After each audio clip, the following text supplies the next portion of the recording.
ni senang lah. Yang keempat ni panggil dah hafaf. H-A-F-F-A-F. Betul saya jawab. Hafaf. Hafaf ni jarang ada kat kita lah. Sebab apa? Dia duduk dengan kaki botol, kaki mabuk, kaki arak lah. Jadi tuan-tuan faham lah kalau kita highlight tu banyak arak. Sekarang ni banyak mengadum saja baik kat situ. Sebab tak ada rahmat. Tempat sekitar dia tak ada rahmat. Yang ada hafaf. Anak syaitan nama hafaf adalah berlambak tak ada highlight tu. Jadi bila mana berlaku kemalangan, sebab Tuhan tak ada rahmat kat situ, laknat je lah. Bila dengar mudahlah kena accident, mati. Banyak tempat dia dalam Malaysia, boleh cuci-cuci Malaysia ni, dah cuci kat Getih Highland juga. Banyak lagi tempat lain bila pergi tu. Nak pergi sana juga jadi pergi. Akhirnya kita kena faham, hafaf ni duduk dengan kaki arak, kaki botol. Sana banyak arak semua. Saya tak nak pergi, sekali tak nak pergi. Saya pergi sekali saja di kaki bukit dia. Itu pun orang panggil kuliah dekat resort tu, boleh jalan tu resort. Panggil tu kuliah 3 sana semalam. Semua kita dah banyak Filipin. Nak Melayu cakap Melayu tak ni. Itu sekali. Surau kita tak kat situ. Sembayang dalam bilik tu. Punya laro yang kena Highland tu. Itu kata hafaf tadi. Yang apa lagi? Kata apa? Satu, dua, tiga. Yang kelima, dia panggil dia anak jin nama Murrah. Murrah. Oh, tu dua lah. Fantastik. Murrah. Murrah ni dia anak syaitan, suka duduk dekat dengan, dia gemar pada hiburan, pada ahli-ahli muzik, pada artis-artis, pada hiburan-hiburan yang melalaikan. Dia suka duduk. Oh, kita rasa saya bukan artis. Memang kita bukan artis, tapi kita duduk dalam tempat melalaikan. Macam tadi saya kata tengok bola tu kan. Tengok kata kita mungkin bukan orang Sarawak, kita tak sokong lah. Tapi Kelantan lawan dengan JDT, dua-dua tu kat Semenanjung, memang ramai kita sokong. Kita konsentrate tengok bola. Punya konsentrate tengok bola tuan-tuan. Kalau nak buang air kecil pun tahan. Tahan. Apa pasal tu? Takut pergi tandai gol pula. Kerja dah itu punya kontrol. Aku pergi tandai gol pula kerana tahan.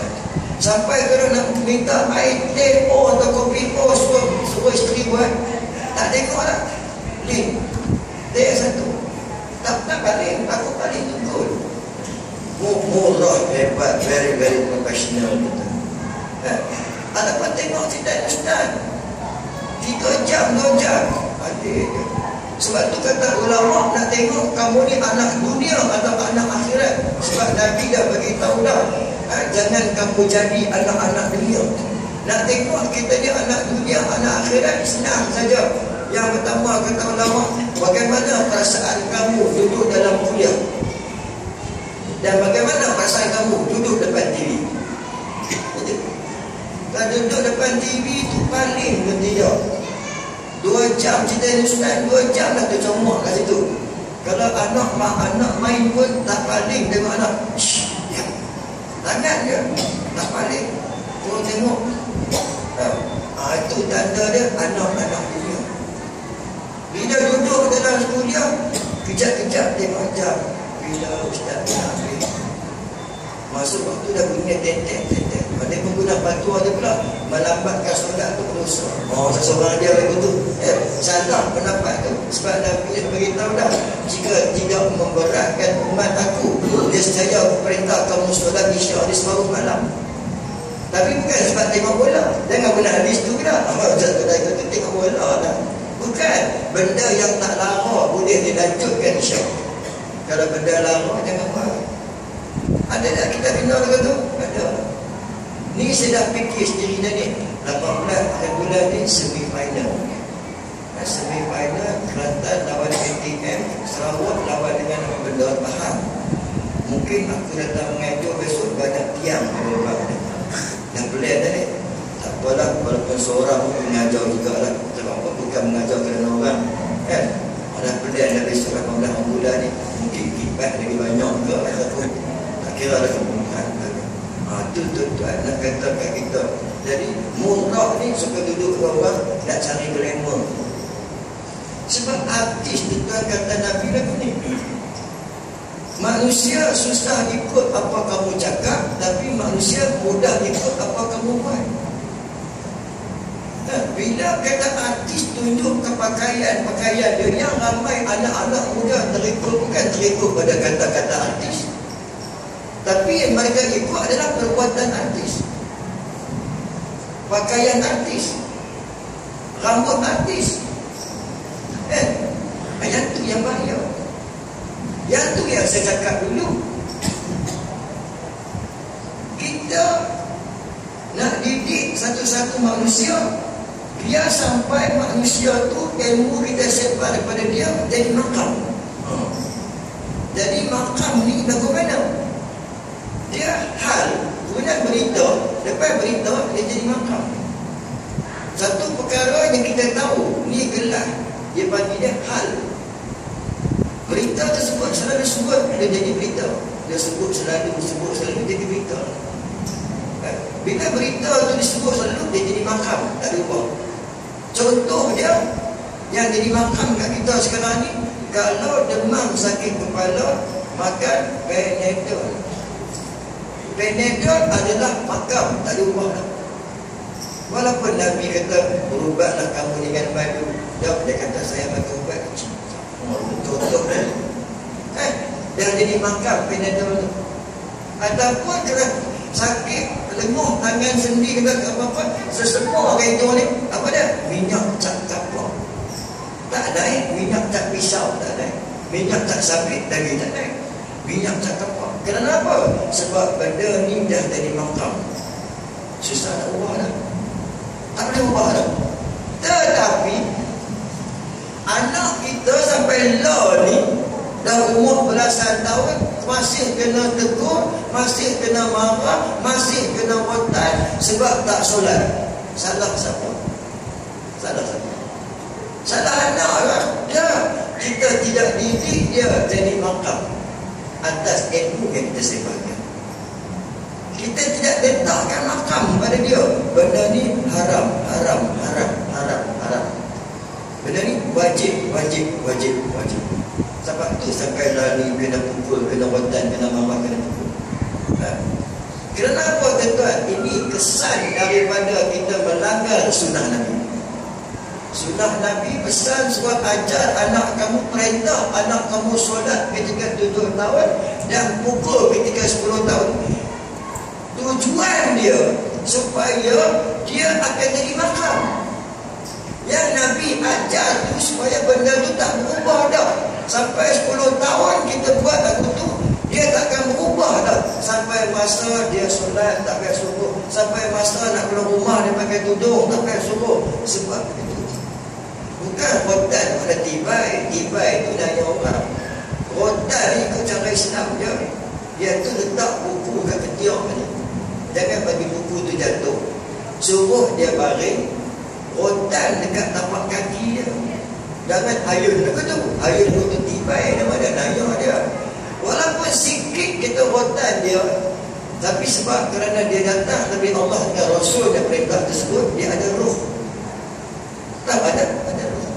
Bila ada roh terasa pada hati dia, pada jantung, pada limpa, pada darah, pada saraf, pada tulang dia, ada rotan tersebut. Itu panggil roh. Nak jadikan roh dalam diri dia tu, adakah kita rotan anak tak sembahyang ketika sudah tak? Bila tak rotan, tak jadi makam. Bila tak jadi makam, dah sampai lari kena pasal. Oi, dah maghrib dah tak balik. Anak dah belasan tahun dah. Allah, kesilapan anak ke? Sebab tidak dijadikan dia makam. Maka murah tadi banyaklah dalam rumah tangga tersebut. Sebab dia melalaikan kita dengan benda-benda lain. Ataupun banyaklah takut. Tengoklah lah ni tuan-tuan, berapa ramai mak ayah all out dalam akademik. Sungguh-sungguh dia taburkan RM2 untuk akademik. Benda tu hukum dia sunnah. Yang wajib beri didikan agama pada mereka. Tapi yang wajib ditinggalkan. tinggalkan yang sunat dibesarkan, akhirnya kita gagal dan kita kecewa. Itu katanya yang keberapa tadi tu, ketua 345. Yang keenam, yang keenam, anak syaitan namanya Maksud.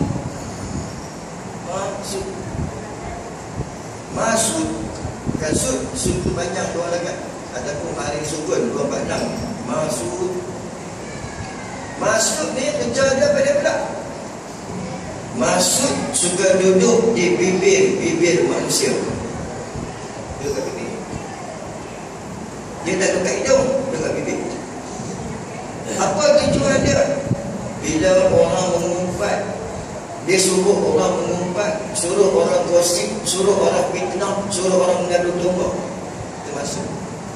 Sebab tu kita perhatilah, bila orang mencerita buruk orang, dia selalunya akan mencemikkan muka, bibir dia. Kan? Macam dia seorang bagi yang muncul macam ikan puyuh tu, yang gada kan, muncul tu maksudnya kita dia muncul tu. Tak apa tak bibir dia berubah bila sebab orang. Bila cerita mengumpat orang, fitnah orang, automatically dia punya bibir berubah. Kan? Dia menggalat dia suruh orang pun dia kata sahlah perubahan fizikal pada muka itu sebab masuk ke dalam bibir. Masuk suruh dia menggaduh domba, masuk suruh dia fitnah orang, masuk suruh dia gosip orang, masuk suruh dia mengumpat orang. Itu masuk dalam kita. Jadi kita try tengoklah kadang bulan kita juga nanti start masuk dekat kita. Macam dia seorang ada mentor. Nak kita jatuh kan.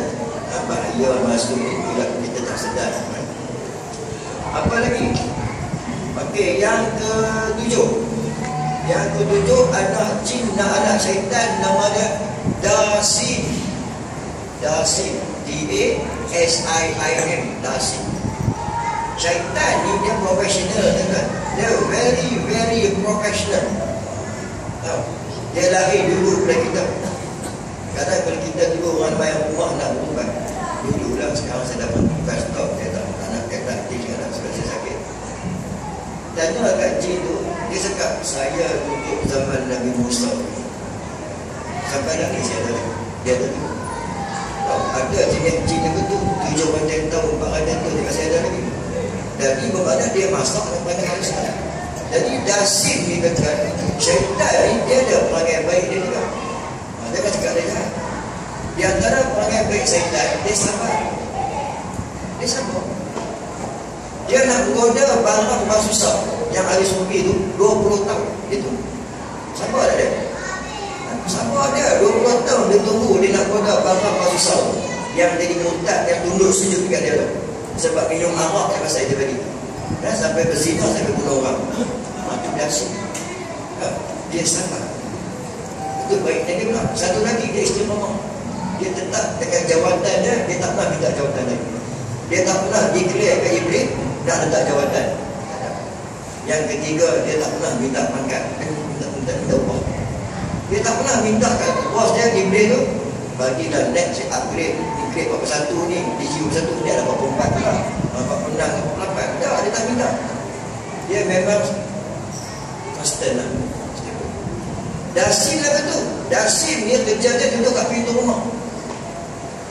Sekarang ni kita mengajar lagi ni, dia tengok-tengok kuliah kat speaker dia kata, oh dia mahu kuliah lagi. Tak apa. Dia tak marah. Dia tak kata alamak, lambat lah pula dia orang ni. Tak, dia duduk kat pintu tu, kat pintu dia kita duduk. Tengok kita tak balik lagi. Tak apa. Ni Dasim. Dia tak pernah menurut. Sebab tu tujuan dia tunggu kita balik. Bila nampak motor kita balik, tangan sama, dia mula start kerja dia. Sebab tu kita ni makruh hukum dia. Makruh hukum dia kalau kita pergi rumah orang, kita berdiri di depan pintu. Makruh. Ni pintu rumah orang lah. Rumah kita tak apa. Jiran, kita pergi rumah jiran atau rumah saudara rumah, kita duduk di tengah-tengah ni. Hukum ni makruh. Makruh kerana apa? Sebab Dasim ada. Assalamualaikum. Assalamualaikum. tuan rumah pun Waalaikumsalam. Kadang-kadang dasi yang peranan juga. Dia buat lagu mana? Dia create lidah kita sikit je.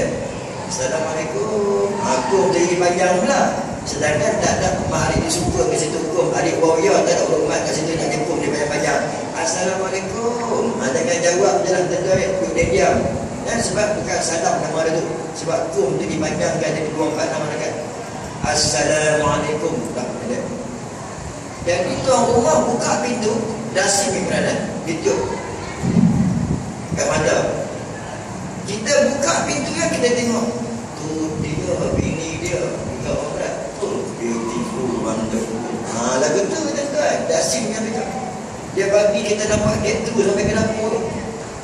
Ataupun lawa mak ini. 14. Lagu tu.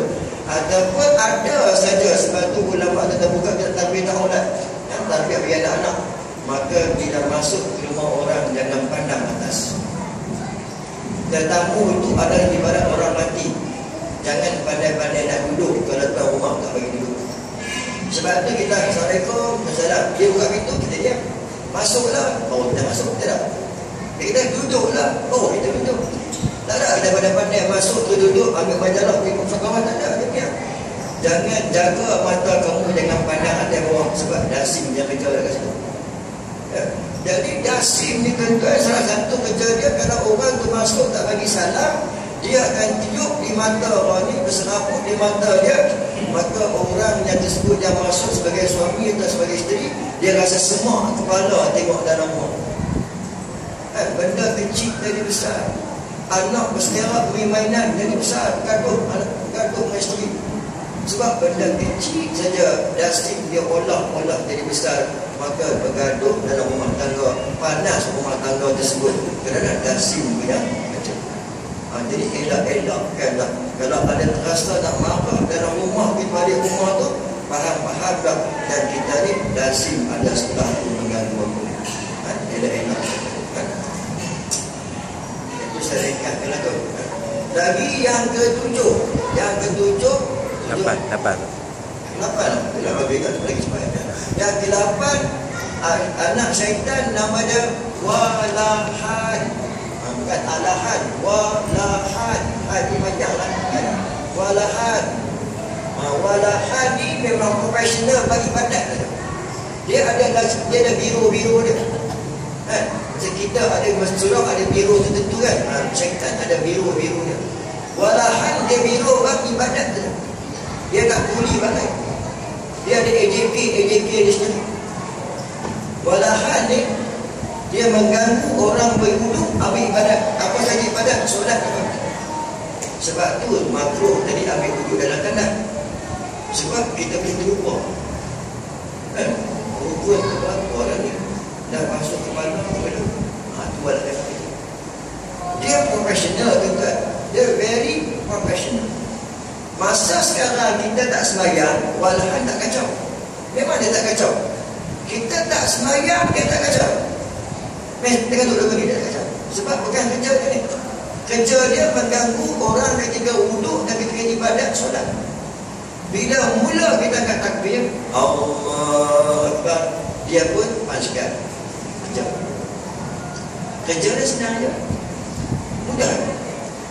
Selalu saya cakap dia, kita duduk staf pertama, orang staf nombor 2. Kalau tengok lagu ni biasa pakai kain. Tapi bila kita sembahyang, Walahan kata tu je, tak terima tu. Kita pun tengok dia melekat cap gajah je. Bukan banyak pun gajah je. Gajah tu. Kenapa dia tak terlentang? Jangan sembahyang. Kenapa gajah tu tak pandai? Selalunya gajah duduk ni gajah serkes. Yang tu ya pakkan. Hebat Walahan. Memang dia profesional. Ataupun cap mangga. Sama juga. Mangga siap atau mangga Jawa atau mangga Malaysia tu ni. Dari macam ni mangga ni. Waktu je tuan, kecil je. Ataupun je. Sekarang musim haji. Kita sembahyang sejadah ada gambar Kaabah. Gambar Kaabah je. Allah Akbar. Wah, saudara aku baru menikah. Gila lah aku nak pergi pada ni. Tengok Kaabah tu. Gambar Kaabah tu dia cerita. sekarang dia orang tengah usaha ni kan. Orang tawaf ni, besok harap tadi di Arafah pula. Betul lontar di Jamrah pula. Cerita apa rukun haji habis. Dekat sebab gambar Kaabah yang pasal. Tuan-tuan, dia very professional. Very professional. Dia tak ambil peranan sekarang ni. Tunggu sembahyang sekarang. Sebab itulah kalau pakai baju tulisan ni makruh. Kawan tu pakai baju jersey, kita peminat Manchester United. Allah Akbar. Dia seorang ada jersey pun. Aku Manchester pun tak ada. Habis Manchester tu buat dekat. Tuan-tuan, sebab tu makruh ada tulisan depan ni. Saya nak cakap lebih tak nak lah tuan-tuan. Sebab tuan-tuan buat semua ni bukan. Kalau tuan-tuan buat semua ni akan nasihat ulama, yes, saya terima. Tapi kalau pandai-pandai sendiri, saya berlepas dulu. Kalau ada tulisan depan-depan ni menyebabkan kita terganggu, fokus konsentrasi kita ganggu, orang yang buat tu dosa. Ataupun walahan dia pandai tuan-tuan. Dia cukup pandai. Apa tulisan, apa kitab kat depan ni kita sembahyang. Bila kita masih sekarang kita tak rasa apa-apa. Tapi bila kita angkat takbir saja, mulalah kita bercerita tentang bab kitab tu. Kan? Kalau Quran tak apa, Quran tak ada tulisan apa-apa. Kalau kitab tu kalau kalangan mana-mana kita macam-macam walahan yang kerja. Allah Akbar. Kan? Itulah dia tak sekarang kita tak rasa. Tunggu bila angkat takbir. Bila angkat takbir, barulah walahan yang kerja dan peranan dia. Jaga-jagalah kita. Dan jangan sampai kita juga mengundang walahan itu datang. Jangan sampai kita mengundang walahan itu datang. Tuan-tuan beli kitab fiqh sirah di Malaysia. Tengok macam mana Nabi buka masjid. Sampai ke pemerintahan Sayyidina Uthman Affan, macam mana dia buat pindah masjid. Rujuk pada situ. Masjid saya tempat kita orang desa konflik tu, dia membuat penambahan kiri kanan. Kita bagi teguran. Alhamdulillah dia orang tegur. Kalau sah di sini, kena ada pintu sana. Kalau tak ada pintu sana, tak boleh. Kena ada pintu. Tadi pun imam tadi Fatih imam Fatih saya Imam Syarif dia pun cakap lepas kita bincang dulu, maka masjid kita ubah kencang buat pintu. Menyambung kat luar. Menyambung kat luar. Sembayang tadi pun tengok dah tutup pintu sikit, tinggal separuh dia tutup. Tapi imam kat sini dia cakap tolong tutup habis. Bagi dan tidak ada sekatan hubungan dengan jemaah kat luar. Itu cara-cara bina masjid surau. Ya, jangan bina ikut arkitek, ikut kata ulama. Ikut kata ulama. Jika tidak, jadi mati. Ulama bina masjid surau, landaskan pada hukum, pada ilmu. Jangan ikut arkitek dan engineer saja. Itu tak ada. Jadi takut jadi makruh saja. Ini walahan. Saya tak mau cerita panjang tentang benda tu lah. Semua cerita banyak saya cerita segi ilmiah saja. Saya tidak menegur siapa-siapa. Semua segi ilmiah tidak gitu. Sebab kami pernah tegur dulu. Dan pergi ke surau masjid lama-lama. Kalau masjid di 2 tingkat, tengah-tengah ni ada tangga menghubung kepada imam. Imam sini tak ada tangga. Menghubungkan atas bawah. Kalau tak ada hubungan tu, orang atas tak ada hubungan. Tak ada hubungan. Dia ada tangga. Dalam. Salah nak cakap. Memang tuan-tuan akan terasa. Tapi kena cakap tu, saya cakap bagi clue.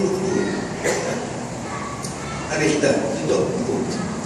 Yang terakhir sekali, dia panggil anak syaitan, nama dia Laqus. Laqus. Tak Laqus. Memang tak tahu kan. Laqus ni dia duduk dengan majusi main api. Dia kerja-kerja main api ni tu Laqus kan dia Laqus. Fokus. Kan kus bukan kam. Laqus dia duduk dengan majusi.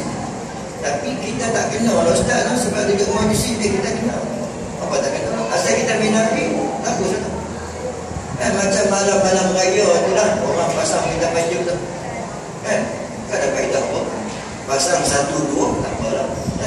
Sok-solok tak pergi api tu. Tapi kalau pasta sampai banyak-banyak, bila dia muak pasta, itu laku sebenarnya. Saya cakap kan, dulu saya cakap tempat saya, tempat kat Perak, dia buat jadi macam pertandingan, pertandingan panjang sedunia tu kan, Malaysia sedunia. Tiap-tiap tahun dia ada pertandingan panjang dekat sepanjang Sungai Perak kat Pulau Kansar bawah tu, macam-macam replika lah panjang. Yang gambar lagu tu, gambar macam Budia, Budia pun tak gambar. Dia punya macam-macam lah perintah panjang dia buat. Pagi dah tengok, adalah pengadir dia. Itu satu hal. Yang rumah-rumah ni penuh lah, kampung-kampung penuh dengan panjang. Dah cakap dah, saya pernah beritahu balik rumah sana, sebab saudara mama juga yang buat lagu tu. Tanya kenapa buat lagu tu. Asyik banyak pasal panjang ni, main api ni sebenarnya cakap Perak lah kan, sebenarnya semua benda tu benda manusia. Main api. Atau kenapa pasal lampu yang banyak ni, berita yang banyak ni. Dia jawab senang. Dia cakap, Ustaz, Ustaz, Nika tak tahu tu. Nika tak tahu. Selalu ni, malam 27 likur. 7 likur. Saya pakai 7 likur. Malam 27 likur tu, malaikat turun ke bumi yang ramai-ramai. Ramai-ramai je. Atau pakai hair je, pasal berita je banyak. Itu dah pasal kita dia kenal rumah kita. Sebab terang-menerang. Orang kita pun.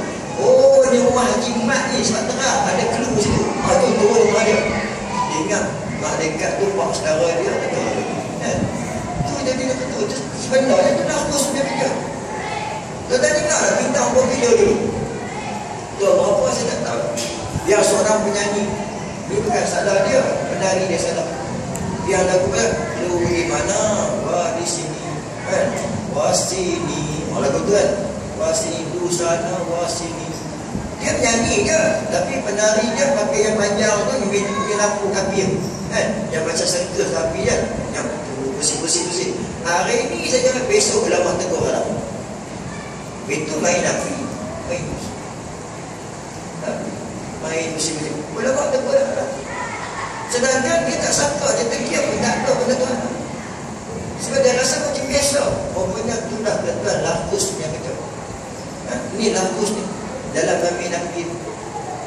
Sebab tu kalau kita minta lighter, jangan minta api, minta lighter. Buat api sekejap, tak payah tukar main lighter. Orang kita jauh dah minta api, minta lighter. Hari itulah muslimin yang dirahmati Allah. Jaga-jagalah 9 jenis syaitan ni yang suka mengganggu manusia. Jadi itulah kata yang pada yang keempat tadi, mengingkarikan syaitan. Yang kelima kata Imam Syafi'i, ini panjang satu kata sampai berapa sampai iaitu memelihara keluarganya dari makanan-makanan dengan memakan makanan yang halal, halal dan thayyibah. Yang halal lagi baik-baik. Jaga anak bini kita atau jaga anak keluarga dalam rumah tangga kita, jangan bagi makan makanan lain selain makanan yang halal. Ingat tak dulu saya ngajar apa dia? Yang zaman Nabi Musa AS. Ingat kan? Yang seorang lelaki yang 2 minggu lepas saya tak ingat. Sudah dulu lagi tak ingat tak? Lagi tak ingat tadi. Yang seorang lelaki jumpa dengan Nabi Musa. Ya Allah, Nabi Musa, Nabi Allah Musa, aku telah bernazar apa dia? Nak minum air kencing anjing hitam. Seandainya kalau isteriku lahirkan anak. Sekarang isteriku dah lahirkan anak ni Nabi Musa, dan aku tak sanggup nak minum air kencing anjing hitam. Pada zaman Bani Israel dengan Taurat, setiap nazar wajib ditunaikan walaupun bercanggah dengan syariat. Zaman kita tak boleh bernazar. Bernazar itu terbatal dengan sendirinya kalau nazar itu bercanggah dengan syariat. Apa hal tentang bernazar berjalan dari Mesir sampai Putrajaya? Adakah berbetulan dengan syariat? Kerja ada cuti, cuti jalan benar, sembahyang satu rakaat boleh, 1000 rakaat habis sembahyang, habis duit raga-raga ribu. Nazar itu tertolak dengan. Tapi tak dia dapat juga jalan tengah panen ambil gambar, tengah panen tengah hujan ambil gambar. Jadi Nabi Musa kata don't worry lah. Kamu tak perlu makan, minum air kencing yang hitam. Tak perlu. Tapi memadailah kamu pergi ke rumah orang yang tak solat. Rumah orang tak solat. Pergi rumah dia, tadahkan air yang jatuh dari bumbung rumah dia. Bumbung rumah tu jatuh air hujan tu, tadah pegang ni lah, bisa minum. Tadah dalam mangkuk tu, minum. Maka air itu lebih hina daripada air kencing anjing hitam. Itu kata Nabi Musa.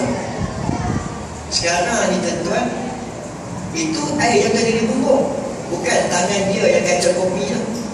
Bukan tangan orang tak sembahyang tu pasal makanan tu. Cuma air dia tu dari bumbung dia lebih hina daripada air kencing anjing hitam. Cuba tanya pula kita, banyak mana dah masuk dalam perut kita makanan, minuman yang dimasak, yang dibuat oleh orang tak solat. Sedangkan air jatuh dari bumbung dia lebih hina daripada air kencing kita. Dah ke mana tu? Dah ke mana? Sebab tu kata Nabi di akhir zaman nak cari makanan halal, payah kamu nak cari. Sebab kamu redah lagu tu je. Kerana sedap dia pasal agama ni kita. Tuan-tuan, ulama kata apa? Di akhir zaman ini, kata ulama, di zaman-zaman mutakhir ini, kata alim ulama, adalah lebih selamat kamu makan di rumah sendiri daripada makan kat luar. Jangan kamu makan masakan orang fasik, kata Nabi. Orang fasik sebab dia tidak ada hubungan dengan orang Ta'ala. Orang tak sembahyang, kita minum air bajuhan dia, kita makan makanan masakan dia, sedap sangat dia. Allah tuan-tuan, inilah kata Imam Syafi'i tadi, iaitu jagalah keluarga kamu, peliharalah ahli keluarga kamu dengan memakan makanan yang halal sahaja. Belilah rumah, tentang di rumah tu belilah nasi, buat ikan goreng pun janji Allah redha je. Sebab apa niat makan? Itu saja. Niat makan hanya satu saja, tak ada dua, tak ada tiga. Yang itu niat makan adalah untuk menguatkan tulang belakang supaya senang ibadah pada Allah Ta'ala. Itu niat makan. Kuat tulang belakang je. Satu makan tak sampai kenyang, bagi kuat badan. Jadi sama-sama kata yang kelima tadi ya. Dia kalau nak habis dia nak habis kali tiga.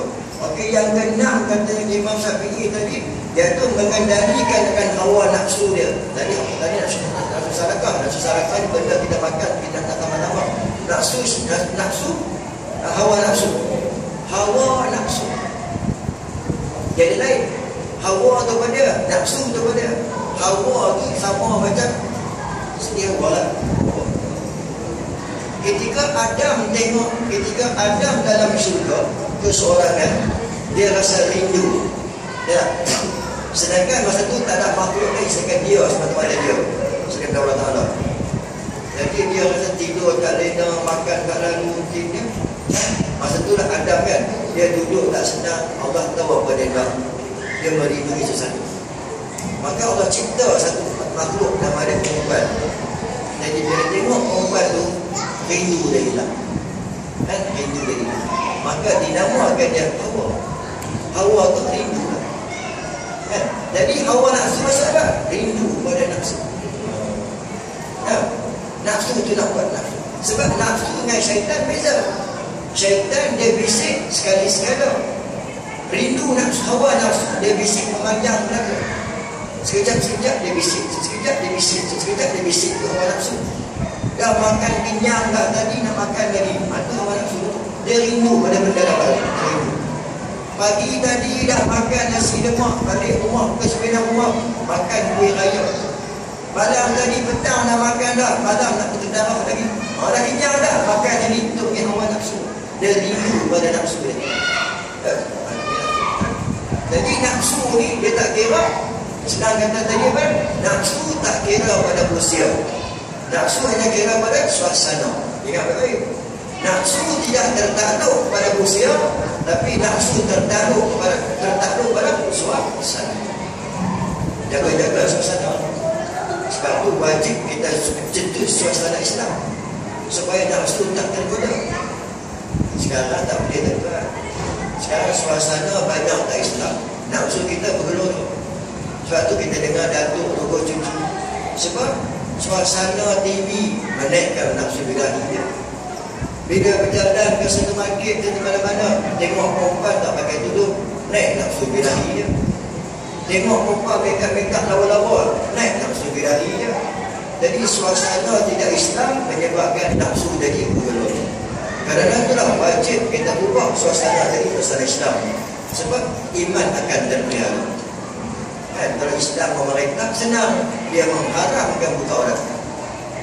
Kan, haram perempuan keluar seorang-seorang. Sangatlah kita. Jadi itulah kata tadi mengenai nafsu. Dan yang ketujuh, elakkan dengan pembaziran masa. Elakkan dengan pembaziran masa. Tadi kita cakap tadi, demi masa, sesungguhnya masa dalam kerugian. Kita terlalu banyak rugi dengan masa sebab kita banyak benda sunat boleh buat, tapi kita tinggal dengan sengaja. Sengaja tak nak buat benda sunat, walaupun kita mampu buat, maka masa tadi rugi. Dia jadi makruh sahaja. Hidup jadi makruh, tak ada pahala, tak rugi. Ataupun masuk masjid tak boleh etikaf, di surau tak apa. Rugi tuan-tuan. Surau ni kalau kita minta mohon jadikan masjid jadi iman, dengan biar di surau saja, upgrade dia jadi bahawa senang dapat pahala etikaf. Yang ke-8, bersedia dengan kematian. Tidak akhir. Bersedia dengan kematian sebab kita tak tahu mati itu. Cuma Allah dah beritahu dah kita nak mati itu je. Allah dah beritahu lama dah kita nak mati. Tapi Allah tak beritahu bila kita nak mati. Tapi Allah dah beritahu lama dah kita nak mati dah. Mungkin 5 tahun dulu Allah beritahu dah kita nak mati. Itu selalu saya ulang dah. Tapi kalau saya nak sebut sekali saya sebut, iaitu pernafasan kita pun tak mampu dah nak berlari. Kalau berlari dia cengah-cengah. Itu tanda dah peruntukan nafas kita dah kurang dah. Dulu steady masa budak-budak lari tak kisah dah, steady. Sekarang naik tangga rumah pun dia cengah-cengah dah. Itu tanda apa? Tanda dah peruntukan nafas kita dah semakin kurang. Maka kita terkejutkan. Makan berbanyak patah lah, menunjukkan dunia dah semakin lari dengan kita. Banyak benda tak boleh makan bukan sebab doktor cakap, tapi nak tentu Tuhan peruntukan kamu dah makin kurang. Maka banyak benda tak boleh buat, tak boleh makan di dunia ni dah. Itu katanya tadi, Allah dah maklumkan kita dah nak mati, cuma belum dimaklumkan bila kita nak mati. Jadi kita kena sedar lah. Saya sedar saya muas sampah sekali. Dan kita ni dah tak lama dah nak balik. InsyaAllah tuan-tuan hanya sekadar dan kita selalu dengan video sebelum itu saya ucapkan selamat lagi Allah Tuhan. Kalau salah silap saya, aku tidak memandang pada sembelihan korban kamu. Yang aku pandang adalah ketakwaan kamu dalam melaksanakan korban tersebut. Pergi masjid mana-mana, ucapan pertama yang saya dengar, tak sedar bahawa itu satu dia. Masjid kami Ustaz, saya tak tanya pun, tak tanya. Masjid kami 23 ekor satu masjid. Itu pun orang panggil lagi kami datang. Nampak tak? Apa tak pandang banyak-banyak. Tapi pergi ke dalam masjid saudara, tempat kami 14 ekor, Ustaz surau kami 14 ekor. Saya tanya lah, cerita apa? Dah tunjuk kau. Tak sedar, kata Imam Syafiq, memang kita tertipu gitu. Tertipu kerana ada bilangan lembu. Kalau banyak lembu, tak ada hebat lah. Masjid tu, surau tu, malah gitu. Tempat tu juga, saya pergi tanya, saya tak tanya, saya tak pernah tanya pun. Semua itu kebanyakan cerita. Tempat kami Ustaz, 18 ekor, 2 ekor hantar ke ni, hantar ke tempat lain sebab dah banyak sangat. Sampai ke peringkat sekarang ni tuan-tuan, jadi masalah besar. Punya nak tuah pada korban, petugas tak ada. Petugas tak ada. Petugas tak ada. Nak memidanikan lembu siapa tak ada. Ramai sangat, banyak sangat lembu, orang tak ada. Orang boleh cuti. Satu hari selesai, tengok apa. Siapa tak ada lembu tu,